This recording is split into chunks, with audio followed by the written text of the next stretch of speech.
In the late 1300s, Geoffrey Chaucer did something bold that changed the future of English literature and earned him the title of Father of English Literature. Hello and welcome to the channel. This is Literature Simplified, where I explain English literature in simple English.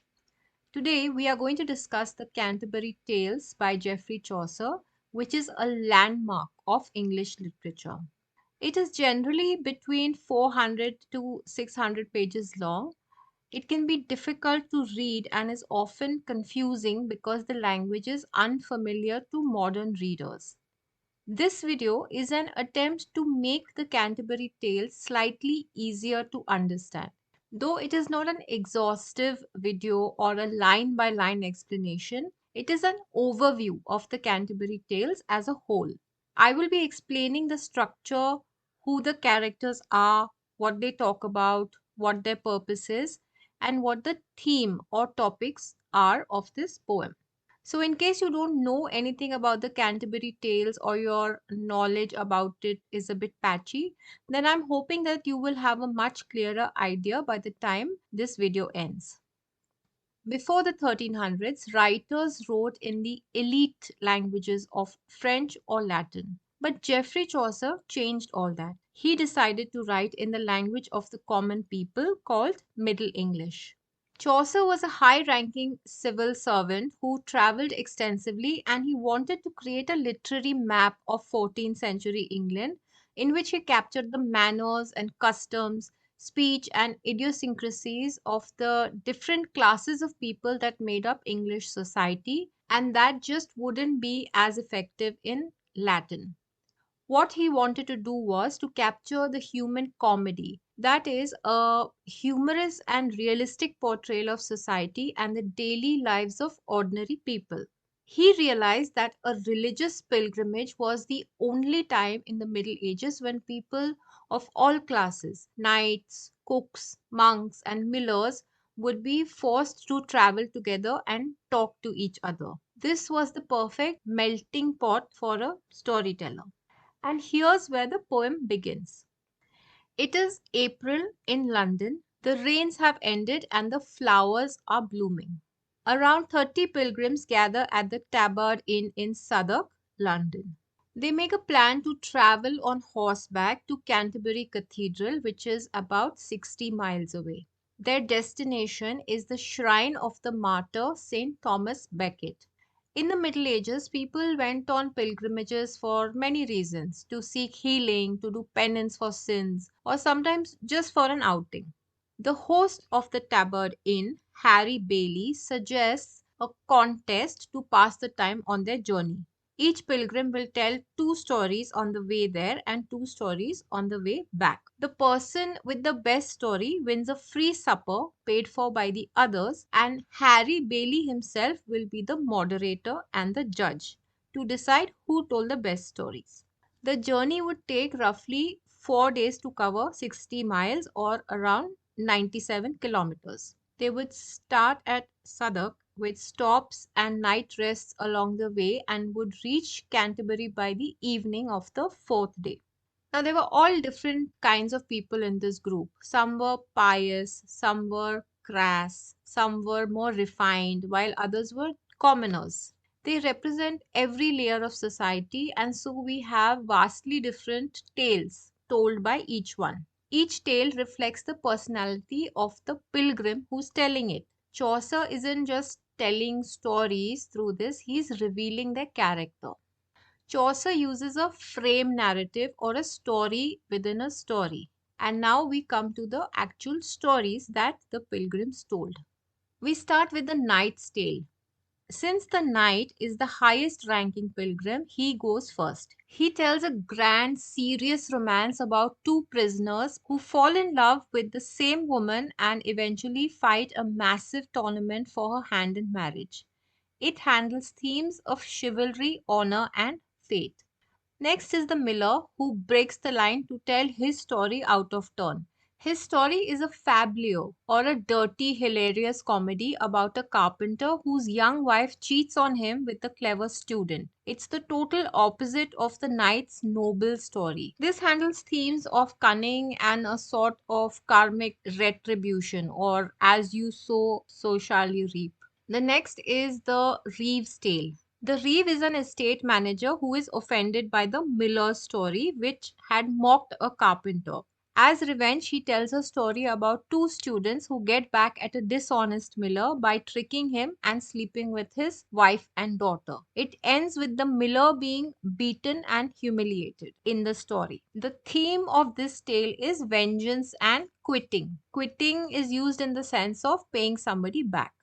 The cook goes next with his tale and follows a rowdy apprentice named Perkin Reveller who loves drinking and dancing. However, like the squire's tale, this one is unfinished by Chaucer because it cuts off after only 58 lines, just as it's getting into the details of Perkin's criminal habits. The theme of this tale is the dangers of idle living. Next comes the Man of Law's Tale. He tells a long, pious Christian romance about Lady Constance, a Roman emperor's daughter who is set adrift at sea twice. Through her extreme faith, she survives various villains and is eventually reunited with her husband and father. The theme of this tale is fortitude and divine providence. Next comes The Wife of Bath's Tale, which is a crowd favorite.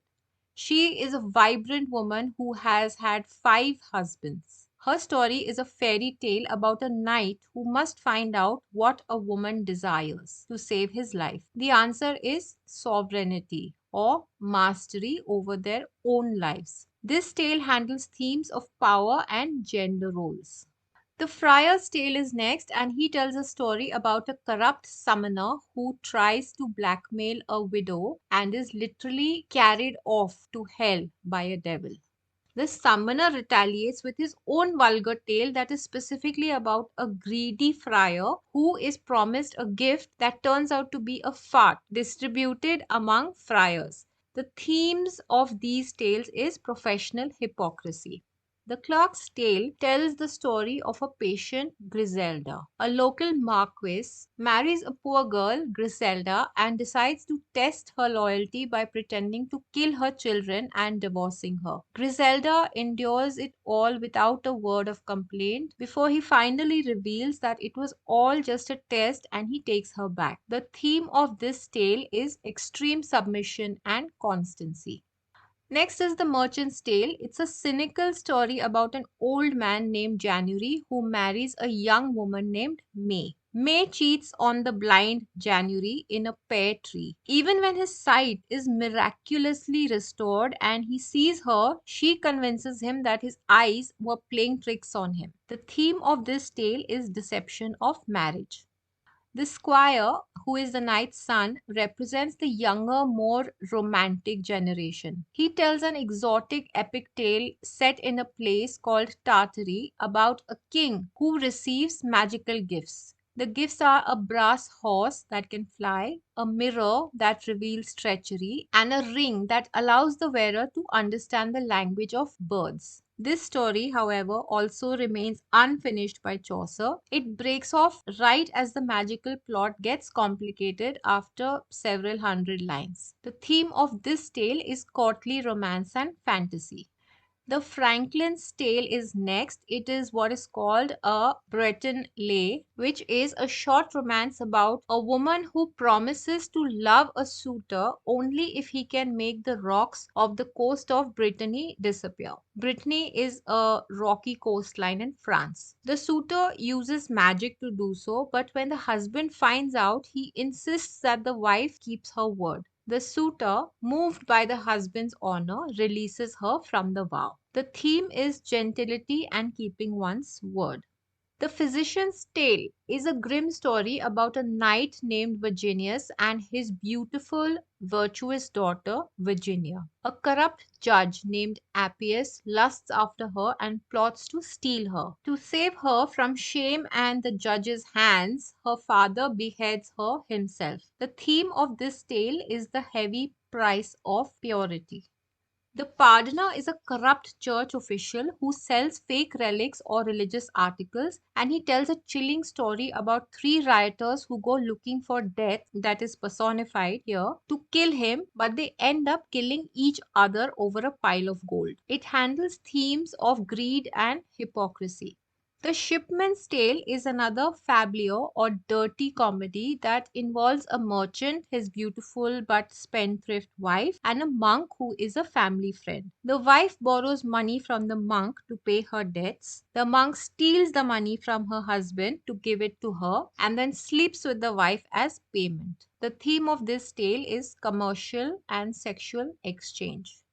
The prioress tells a miracle of the Virgin story about a young devout boy who is murdered for singing a Christian hymn while walking through a Jewish quarter of the town. Even after his throat is cut, he continues to sing miraculously until a grain is removed from his tongue. The theme of this tale is childhood innocence and martyrdom. The next story is by Chaucer himself, who tries to tell a story called Sir Thopas, but the host Harry Bailey stops him because the story is so bad and rhymeless. The theme is a parody of chivalric romance and a playful critique of bad poetry. After Chaucer is told that his first story about a character called Sir Thopas is terrible, he tries again with a very long, serious prose piece. It's an allegory about a man named Melibea whose wife Prudence talks him out of seeking violent revenge against his enemies. The theme of this tale is the virtue of forgiveness and wise counsel. The monk, who ironically loves hunting more than he loves praying, tells a tale that contains a series of tragedies. He defines tragedy as a person of high estate falling into misery. He lists the falls of figures like Lucifer, Adam, Hercules, and even contemporary leaders. However, the knight actually interrupts him because the stories are too depressing. The theme of this tale is the blindness of fortune. The Nun's Priest's Tale is a light-hearted beast fable about a proud rooster named Chanticleer who is nearly eaten by a fox. It uses talking animals to mock the serious philosophical debates of the time. It handles themes of flattery and pride. The second nun's tale is a hagiography, or the account of the life of a saint. She tells the story of Saint Cecilia, a young woman who remains devoted to her faith despite being persecuted by the Romans. Even after an executioner fails to behead her with 3 strokes, she lives for 3 more days preaching to her followers. The theme of this tale is incorruptible faith. Then another church official and his servant, called the canon and the yeoman, join the pilgrimage late. The yeoman tells a story exposing the science of alchemists as a total scam used to trick people out of their money, exposing the nature of his master's work in the process. The theme of this tale is deception and false science. A Manciple, who is a business manager for lawyers, tells his mythological fable next about Phoebus Apollo, a Greek god, and his white crow. The crow witnesses Phoebus's wife being unfaithful and he tells him. In a rage, Phoebus kills his wife and then regrets it. He punishes the crow by turning its feathers black and taking away its beautiful voice. The theme of this tale is the danger of tattling or speaking too much.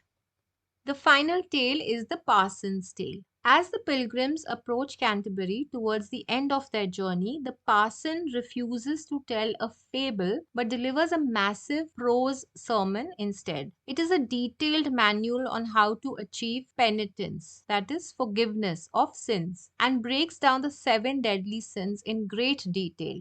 The theme of this tale is repentance and the end of the journey.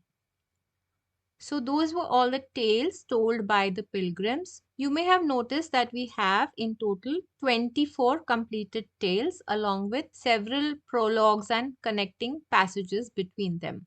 In the general prologue, the host proposes that each pilgrim tells 4 tales, 2 on the way to Canterbury and 2 on the way back. If everyone had completed the plan, that would have meant around 120 tales. The reality is that Chaucer died before he could finish, and that's why we have only 24 tales in total.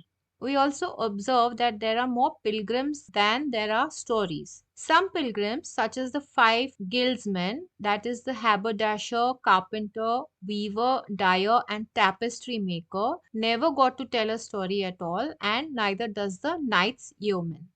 The tales begin in what appears to be a social hierarchy, starting with the noble knight, the very highest ranking pilgrim. But then this order doesn't last. Very quickly, the structure loosens. Pilgrims interrupt each other, respond to earlier stories, and sometimes tell their tales out of turn. So, what begins in an orderly manner soon becomes very lively and unpredictable, reflecting the personalities of the pilgrims themselves. As the pilgrims approach Canterbury towards the end of their journey, the parson gives his final sermon. Unfortunately, Chaucer died before he could write about the arrival at the shrine or the journey back to London. Therefore, there is no supper at the end and no winner is ever officially declared. The journey remains a work in progress forever.